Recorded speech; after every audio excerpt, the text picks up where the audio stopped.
selon vous, Monsieur le ministre, les impacts de la suppression du HCCT, plus particulièrement sur la gestion des collectivités territoriales? Avant de répondre à cette question, parce qu'il ne s'agit pas de dire que la suppression va avoir tel impact. D'abord, il faudrait expliquer aux Sénégalais pourquoi cette suppression.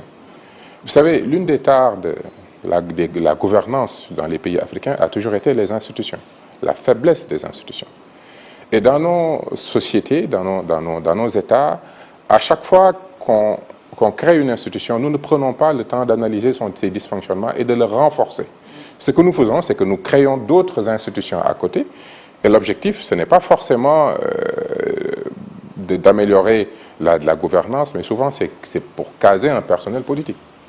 Aujourd'hui, notre Assemblée nationale, nous devons revoir l'organisation, son renforcement.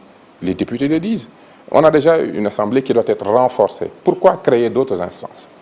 Nous avons des municipalités que nous devons renforcer. Nous parlions d'acte 3 de la décentralisation.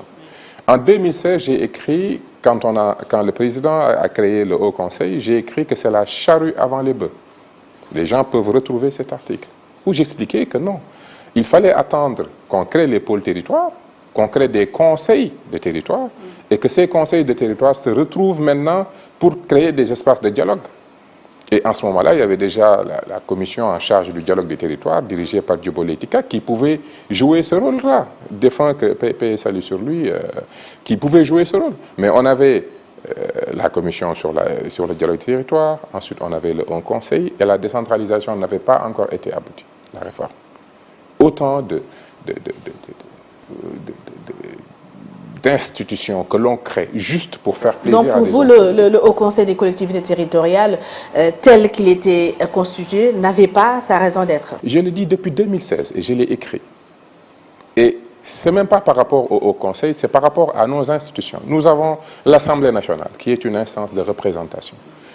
D'abord, discutons de voir cette institution que nous avons. Et si nous sommes d'accord que le problème de l'Afrique, c'est la faiblesse des institutions, regardons comment on renforce les députés. Mais les missions de l'Assemblée nationale et les missions du Haut Conseil ne sont pas les mêmes non plus.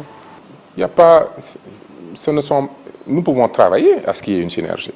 Le Haut Conseil est doté d'experts qui sont capables de mettre de la réflexion dans l'action du gouvernement. Le député est celui qui représente le peuple. Mais aidons ce député à avoir autour de lui suffisamment de conseillers qui lui permettent de jouer son rôle. Entre mettre de la réflexion dans l'action du gouvernement et contrôler l'action du gouvernement, il y a une petite nuance, hein, c'est pas du tout la même chose. C'est pas la même chose, mais c'est deux rôles qu'un député doit avoir. Un député doit venir porter la voix du peuple, apporter une contribution de qualité dans les politiques publiques et contrôler l'action du gouvernement. Et c'est pour ça que nos institutions sont faibles. Nous ne prenons pas le temps de diagnostiquer pourquoi l'Assemblée ne joue pas son rôle pleinement. Au lieu de pousser la réflexion, de ne pas nous arrêter sur des difficultés, mais de surmonter ces difficultés et de rendre l'Assemblée nationale plus puissante, plus fonctionnelle, dotée d'experts et de ressources humaines qu'il lui faut et de ressources budgétaires pour que le député puisse avoir les mêmes conseillers qu'un ministre.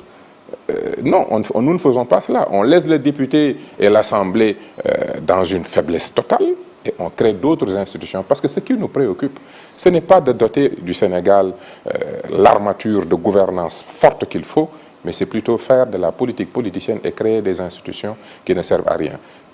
Je précise que le Haut Conseil des collectivités territoriales était une invention du gouvernement français avec François Hollande.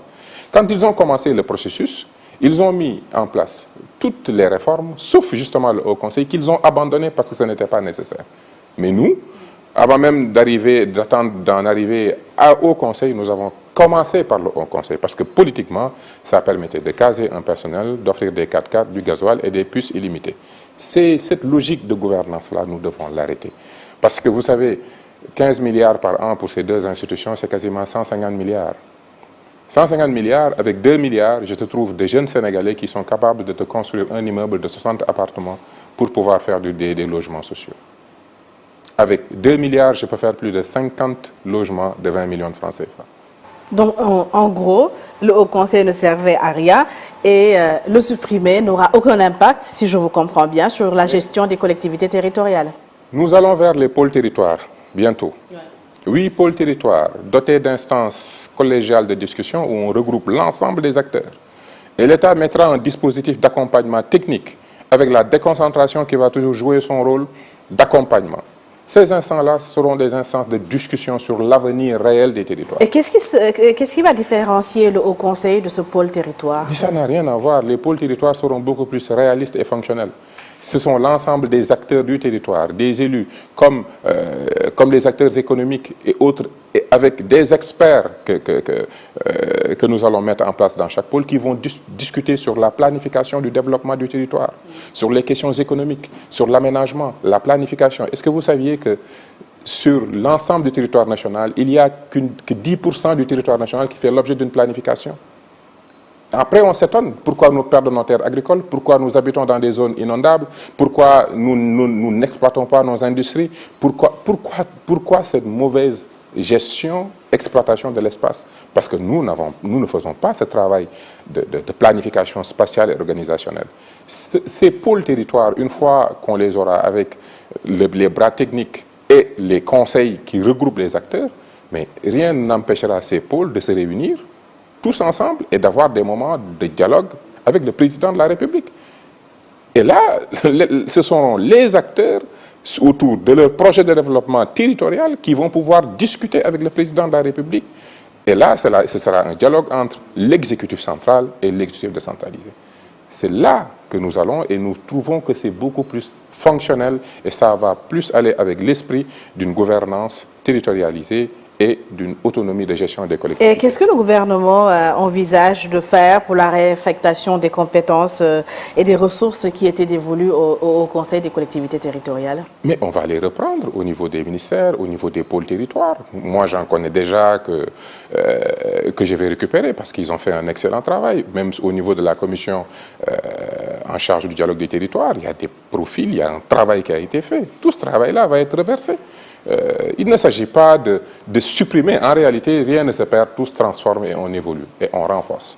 Nous préférons être dans une logique de consolidation des institutions réelles, fortes, plutôt qu'une démultiplication d'instances qui vont créer une cacophonie. Entre le Conseil national sur des collectivités territoriales qui doit se réunir, entre le dialogue du territoire, entre le Haut Conseil, finalement, qui fait quoi? Qui fait quoi? Nous n'avons pas besoin d'autant d'instances. Ce dont nous avons besoin, c'est des pôles territoires où les acteurs se réunissent pour réfléchir sur le devenir du territoire. Et que maintenant, l'ensemble des pôles puissent maintenant avoir des moments de dialogue avec le président de la République qui va pouvoir continuer à renforcer la décentralisation et à justement faire de nos pôles territoires les porteurs de cette économie que nous voulons endogène. Bien. C'est ce que nous recherchons. Et pensez-vous